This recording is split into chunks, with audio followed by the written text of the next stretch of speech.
Good Hello. afternoon mga ka-viewers. Laki ng tiyan ko Nakatuck-in. Ayan. Hello mga ka-viewers. Welcome back po sa aming channel. Bisibisihan po ngayon si Dadong. Kasi may ginagawa po sila dun sa basement. Project tayo. May project po sila. Bale, anong ginagawa niya dun? Palit tayo ng insulation at saka drywalling dun sa basement. So, medyo magulo po yung basement namin ngayon. Pero, mga ilang days lang naman siguro yun, no? At saka kasi, papalagyan pala ng landlord namin ng Poste na bakal. Metal post. Pangdagdag, ano sabi mo? Para magiging stable ang bahay. Ang lupa kasi dito sa Regina may movement. Kaya ina-advise na lagyan ng metal post ang bahay para hindi na masyado gagalaw. Yun yung mga bahay na matagal ng... Yung mga old houses, lahat ng mga old houses, gano'n ang ina-advise nila. Ang mangyayari talaga. Kahit sa mga bago, darating ang time na gano'n din ang gagawin nila. So ibig sabihin, pag nag-build sila ng bagong bahay ngayon, wala talagang gano'n? Wala. Okay. Kala ko kasama na yun yung poste na yun. Hindi. Kasi ang purpose ng poste na yan, ng metal na poste na yan, para magiging stable ang bahay mo. Snow man siya, mag summer o winter siya, hindi siya magkakaroon ng movement. Okay. Kasi naka metal post. Pero di ba yung iba, kahit na nagkaroon siya ng movement, parang yun yung ina-adjust. Di ba yun yun? Yun ba yun? Actually, ang ano na yan, yung ina-adjust na yan, hindi sapat yan. So iba pa yun Kasi yung ilalagay na to? Kasi hindi kaya yan na i-adjust mo lang. Okay. Hindi kaya yun. So iba ito? Iba Isa yan. dun sa ina-adjust? Ang metal post na yan, para yan sa side by side. So support Both yun sides, support yun sa wall? Buong bahay. Buong bahay yun. Buong bahay ang ano niya, tutukuran niya. Okay. Ang lupa kasi dito sa atin, sa Regina, may movement siya. Pag summer, umiiba yung lupa. Nagiging dry siya. Pag summer. Tapos naghihiwalay siya, kaya nagkakaroon ng movement. Pag winter naman, ganun din.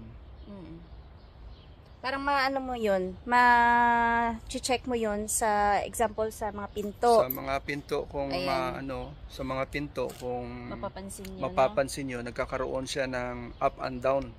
Hindi fit madalas. Kumbaga i-set mo siya sa ganong level na lock. Niya. Yung lock niya, 'di ba? Sa sunod, hindi na naman po siya malak, gawa ng nag-move nga siya. May chance na naman siya na tataas siya o either bababa siya. Kailangan mo na naman siya i-adjust. O kaya sisikip na naman yung hamba ba tawag doon? Yung diba? Sa hamba naman yun. Yung parang lumulobo pag Yung kahoy naman yun. Sa kahoy naman. Okay. Ganun yung problema lagi dito pagka winter tsaka summer. Parang naiiba-iba yung sa pinto. Yung size niya hindi sumasakto. Ayan. Isingit lang po namin to kasi for the first time ngayon lang po kami mag-harvest ng aming tanim na kamatis. First harvest natin ng kamatis to Oo nga. Pang ilan-ilan lang Lugi po yung aming pananim ngayon. Kahit yung iba namin kamatis hindi nagbunga. Ito lang yung parang maganda. Oo. Every year talaga maganda to. Ito yung anong to? Anong pangalan nito? Sweet Millions. Sweet Millions. Ito yung nahuli din dati nung naglipat tayo, no, na hanggang nag-i-snow. Tuloy pa rin yung bunga niya. Yung talong namin, humahabol siya, ayan. Humahabol siya, pero hindi ako sure kung dadami pa to at lalaki pa. Ayan Sana pagbigyan tayo kahit man lang pang pinakbet, no? Ito, pipino, pailan-ilan. Pero pwede na to sa panggisa-gisa lang. Masarap ka mo yan sa bagoong. bagoong. Sarap.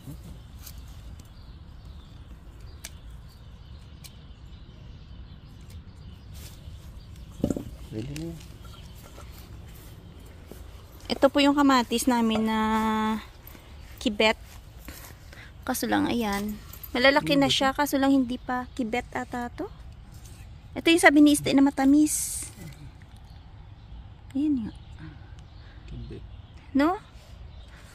Kasi yung wala pang hinog. Pahinog pa lang. Pero parang ang ganda ng shape niya, no? Ang cute. Nakatuwa.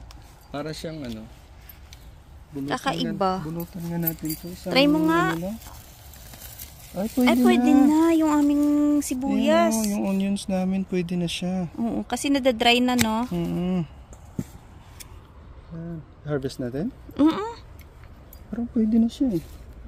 May onions pa ba tayo? Meron pa. Pero Pero idadry mo to pa, 'di ba? Meron pa. Yan, pwede na Oo, pala. magulang na siya pa. Pwede na pala siya. Sakto na yan. Ayan. Sakto na talaga. Yan, pwede Kesa na. naman maunahan pa tayo ng mga pasaway. Pwede na siya. Ganyan na talaga siya kalalaki.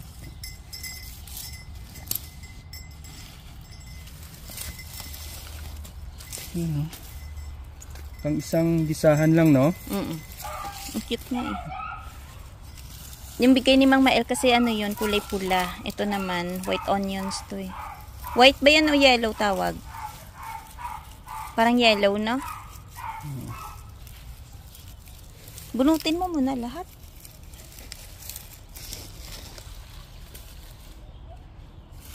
Nakatuwa naman itong onions namin na to.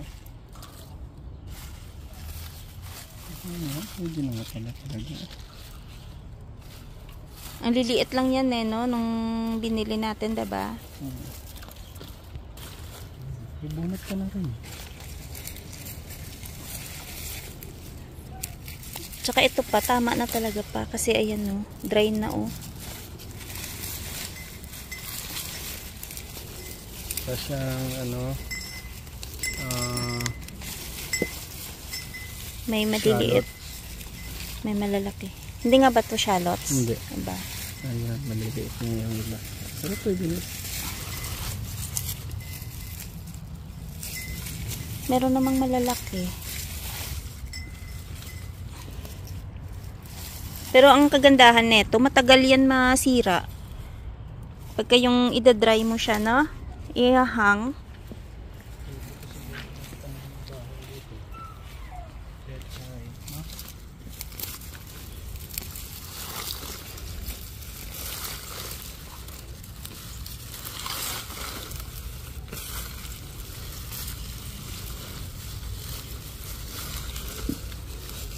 Ang sarap mag-harvest para ka lang nagbubunot ng mga damo-damo.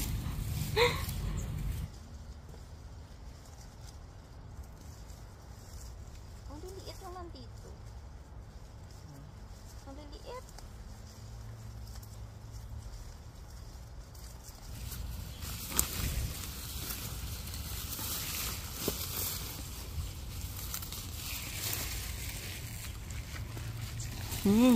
Ilang linggo na rin nating panggisa to ah. Buwan. Na? Dami.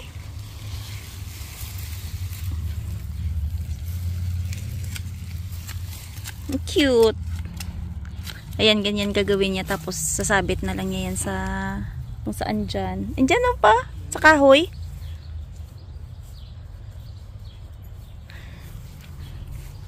Ang taas. Ayan.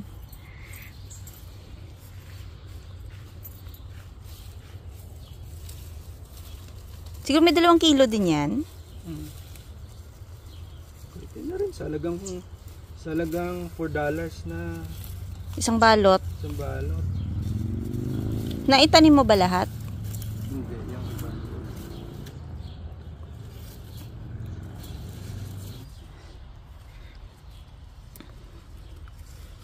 Ang bango ng dahon ng ang bango ng dahon ng kamatis. Amoy probinsya. Ay, shokoy. Ayan, laglag. Ayan pa.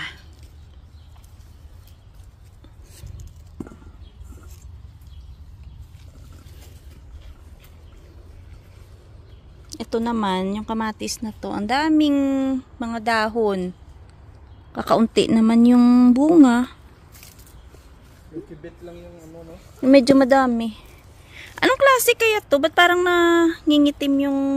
Ay pa, parang nasusunog yung pinakababa. Hala pa. Nangingitim yung bandang baba. Naapektuhan siguro ng init to. Ayan oh. Sunog. Yung iba naman hindi. Hala, ito din sunog din.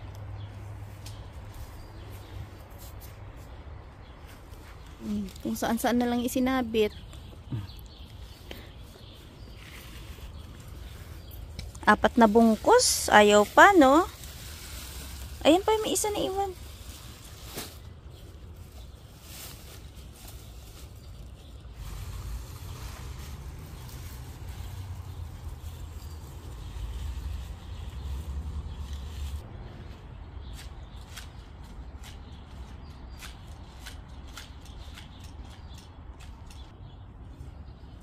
Ayan na oh, pang-apat na tali.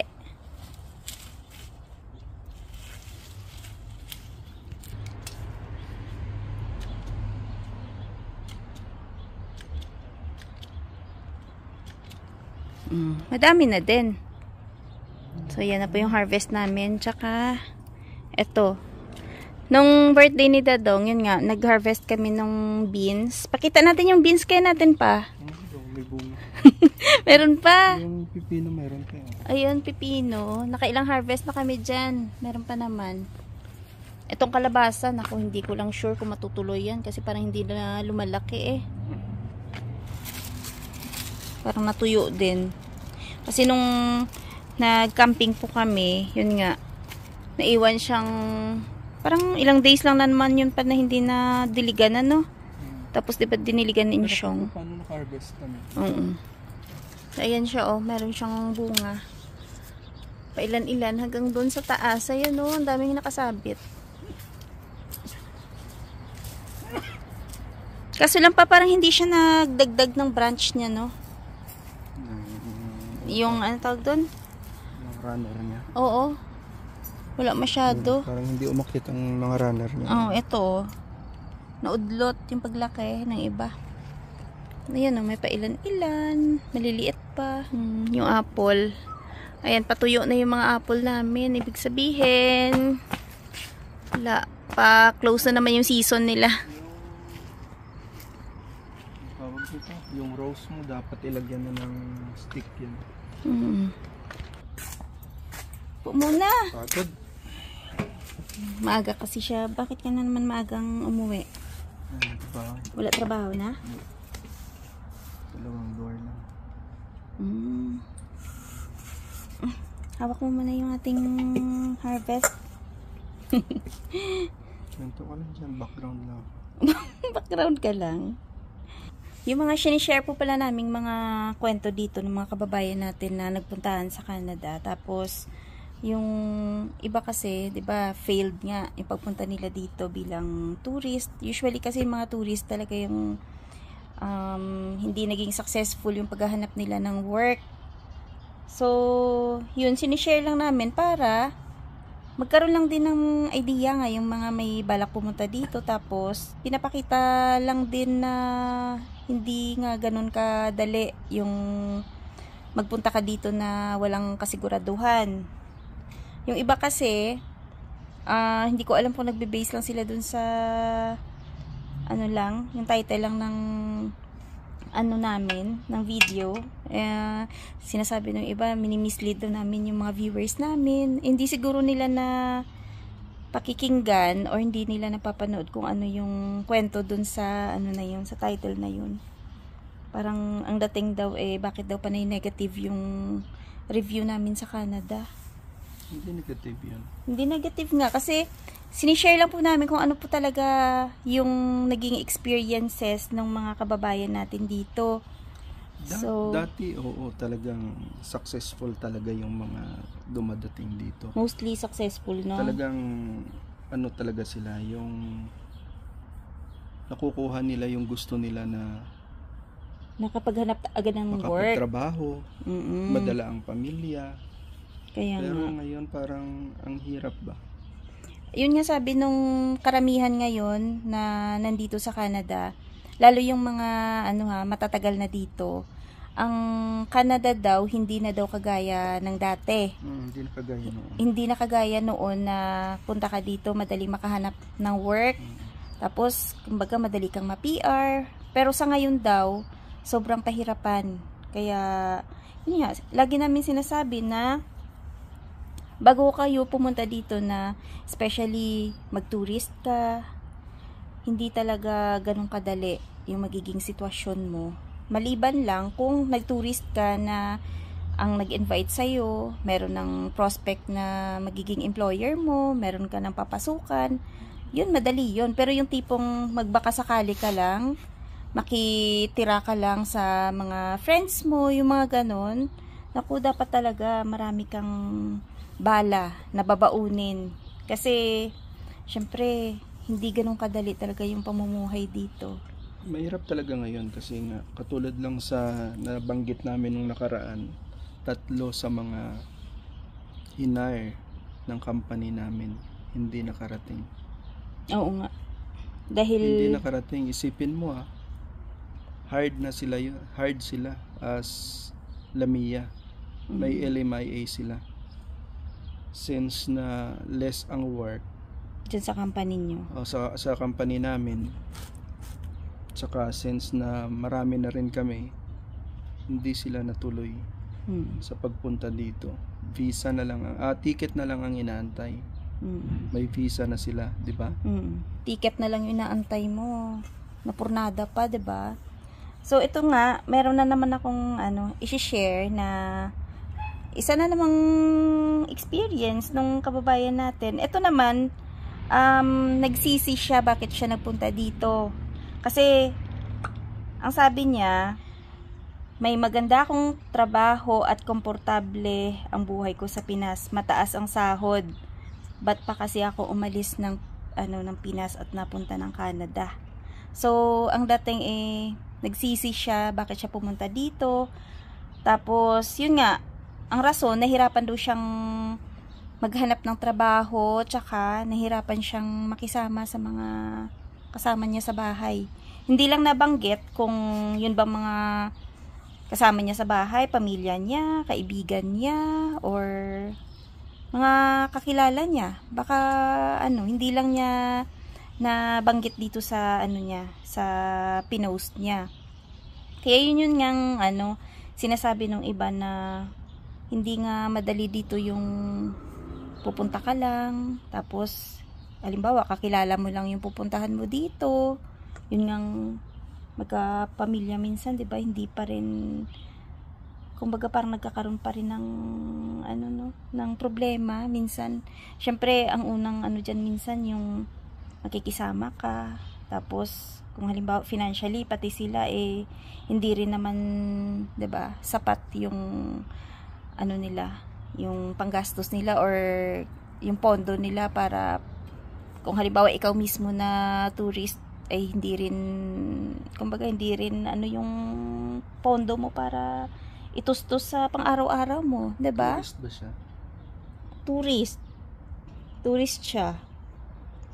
Kaya siguro hindi siya nakahanap ng work. Kasi yung pag tourist ka kasi napakahirap din kapag yung budget mo alanganin. Oo nga. Kumbaga yung budget mo na makarating ka lang dito, tapos let's say sabihin na natin 3 months mayroon kang pambayad sa upahan mo. 'Di ba? Hindi sure yun na within 3 months makahanap ka agad ng trabaho mo. Kasi mayroong case dito na 1 year na siya. Student siya, natapos lang yung 1 year niya, hindi siya nakahanap ng trabaho. Kaya bumalik na lang siya sa atin. Kaya mahirap talaga makipagsapalaran. Kaya nga. Yun nga, sabi niya, may komportableng trabaho siya sa Pinas. Sabi niya, bakit pa ako pumunta ng Canada? So, siguro baka para lang sa akin, siguro pumunta siya dahil curious siya. Minsan kasing nagdadala sa atin yung curiosity kung ano ang buhay dito. Kasi maraming nagsasabi na maganda, mayroon namang nagsasabi na hindi maganda. Siguro yung mga nagsasabi na hindi maganda, yung mga hindi pinalad o hindi maganda ang mga experience nila dito. Kagaya naman namin, masasabi namin talaga na maganda dito dahil walang problema. Pero bawat isa sa atin, iba-iba namang experiences kasi. So, yun nga, makasabihin na naman na ano kasi nga, negative na naman yung ano namin, yung sinishare naming kwento. Ito ay totoong experience to ng kababayan natin, kasi yun nga yung iba sinasabi na napaka-negative lagi ng mga sinishare namin. May mga sinishare din naman kaming yung mga success na mga story ng mga kababayan natin, like kina Dennis, 'di ba? Yung nakabili silang bahay, tapos ongoing yung PR nila, yung mga ganon. O sa sunod pagka na-PR na sila, hopefully, doon naman kami sa kanila. Nagse-celebrate na naman tayo. So yung mga ganon, basta willing naman silang mag-share ng kwento nila, yung sinishare namin. Kwento ng buhay lang dito. Oo. Kumbaga, ito talaga ay mga karanasan nila dito sa Canada. Para lang mapupulutan din po ng aral or ideas ng mga nangangarap pumunta dito. Kasi dapat daw po pag pumunta ka dito, dapat talaga meron kang plan B or backup plan para in case na ma-experience mo yung ganong failure or hindi ka maging successful sa unang pag-try mo, meron kang meron kang backup plan na dapat ganito na naman yung gagawin ko, baka sakaling, 'di ba, mag-work at makahanap ka ng trabaho, makahanap ka ng employer. So ganun, para yung iba kasi talagang tinatry nila yung luck nila hanggang sa kahuli-hulihan ng stay nila dito para lang makasecure sila ng trabaho, kasi para hindi masayang yung effort nila, gastos nila, 'di ba? Kaya sa mga kababayan po natin na nangangarap pa rin pumunta dito, kahit na may mga napapanood sila na kagaya niyang mga kwento na hindi naging successful yung mga kababayan natin, yun ay lang, para mabigyan lang kayo ng ideas na posible yung ma-experience din, kasi lahat naman hindi nagiging successful, 'di ba? Hindi pare-pareho ang swerte ng bawat tao. Oo. Try nyo pa rin po na huwag niyong i-take na yan ay negative. Kasi bawat sakripisyo natin may kapalit kasi. True. Malay mo yung sakripisyo mo na yan na pumunta dito, may kapalit yan na maganda. Palarin ka para magkaroon ng work, 'di ba? At walang araw magiging PR din. So ayun, pasalamat din pala kami sa lahat ng bumati sa birthday ni Dadong. Ayun. Magbabasa muna tayo ng comment. Dun sa previous natin na video pa, sabi ni Damateos, sabi niya, hello po, question lang. Yung mga kasamahan mo daw ba sa work na under a contract ni employer, pagdating ng PR nila, nabanggit na yung nag-resign, ibig po ba sabihin nun na void na po yung contract nila kay employer nung naging PR sila? Hindi na po nila need tapusin ang contract pag PR na? Tama po ba? Sabi niya. Void na yun. Void na kasi nag-PR na sila, no? Void na. Kumbaga, choice na nila kung stay or alis na. Stay sila sa company or hindi. Choice nila yan eh. Pero para sa akin, gusto ko pa rin natapusin. Alam niyo kung bakit. Kumbaga, utang na loob mo yan eh. Pasensya na sa mga nanonood. Alam ko naman yung iba nanonood sa atin na mga kasamahan nandito ko. din. Pero kung choice mo yan na nahihirapan ka, wala silang magagawa dyan. Kasi naman choice mo yan eh. Hindi ka naman nila mapilit na magstay ka kahit na nahihirapan ka, kasi end of time kung anong mangyari sa'yo, din nila, cargo din nila. So na yon, void na pagka na-PR void na yon, pero alam ko ata hindi ka lang makakalipat ng ibang province eh. Kailangan magstay ka muna dito ng mga 2 years. Kasi Para dito, lang, to be safe lang na hindi magkaroon ng issue pagka dating ng nag-apply ka ng citizenship. Kasi may mga ganong case. case na 'di ba? Dito sila na PR tapos lumipat agad ng ibang probinsya na hindi pa sila nakapag-stay sa province ng at Hindi pa least sila nakapag-serve ng 2 years. at least 2 years. Pero yun nga, sabi naman ng iba, pwedeng lumipat kasi PR ka na. Pero to be safe nga lang, para hindi ka magkaroon ng issue balang araw, 'di ba? Why not stay ka muna ng at least 2 years para safe ka, wala kang iisipin na kung ano yung magiging result nun balang araw, 'di ba? Pag nag-apply ka ng citizenship. Shout out po kay Divine Saints, ayan. Kay Lucito and Magda Sapno. Kay Boy Bagito, ayan, happy birthday daw dadong. Kay Mary Tumeldan, kay Marichel, kay Mars the Explorer, Jaime Ignacio, ayan, happy birthday din daw. Kay Eric Palma and family, hello po sa inyo. Maraming salamat po sa panonood. Kay Purple and Gold, kay Angel Jake Eyoma, kay Sheng Clemente, ayan, hello sa inyo dyan, Sheng. Kay Mike Garcia, kay Ma'am Nida Sterling, kay Lakay, maraming salamat Lakay. Kay Joy Villegas, kay sino pa ba?